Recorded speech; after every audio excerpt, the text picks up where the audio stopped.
The anger in his voice tore through the night like glass shattering. He got in her face, eyes wild, fists trembling, certain he was in control. She stood barefoot in the dust, staring without fear. Her silence was not a surrender, but a warning. He had no idea who he was dealing with, and when he swung, everything changed.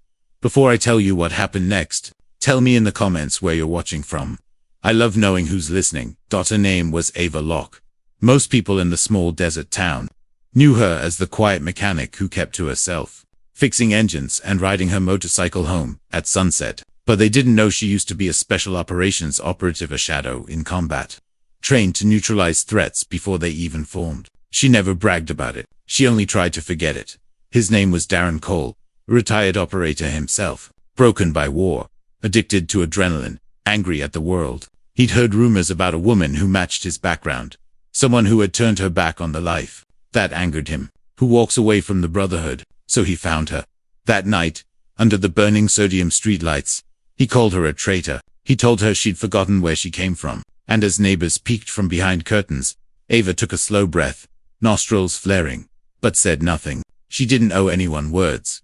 He stepped closer. She didn't flinch. Say something, he growled. She didn't.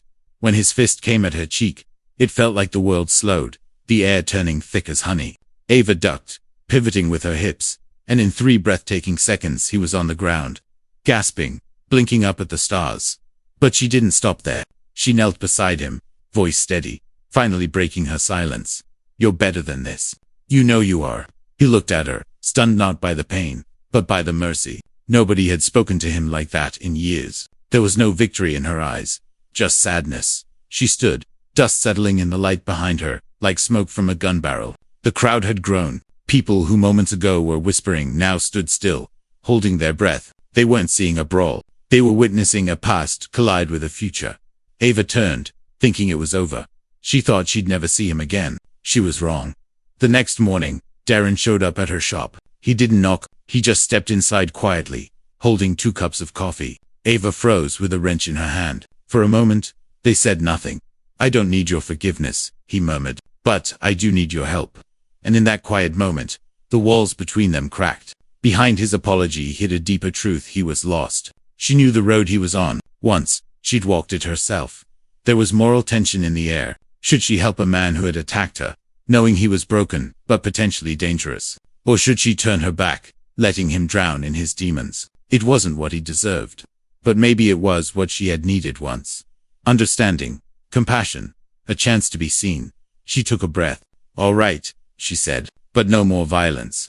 For the first time in years, Darren nodded with respect. Real respect. Weeks passed, engines turned, walls came down. They worked together in silence and survival. People in town began to notice the small changes. The way Darren walked straighter, talked softer, listened more. The way Ava looked less haunted and more human. Then one morning, as they finished replacing a transmission, he looked at her and said, "You saved me," without saying a word. She smiled, faint but real. Words aren't the only way to speak. That night, under the same streetlights, they stood watching the sunset. No fists, no anger, just stillness. Because strength isn't always loud. Sometimes, it's the courage to stay silent when the world expects violence. And if you ever find yourself tested, remember this: the quietest hearts often carry the loudest power. Thank you for watching. If this story moved you, share it. Subscribe for more stories like this, and tell me in the comments, what do you think true strength looks like? Stay strong, stay kind, and don't forget to hit that subscribe button before you go.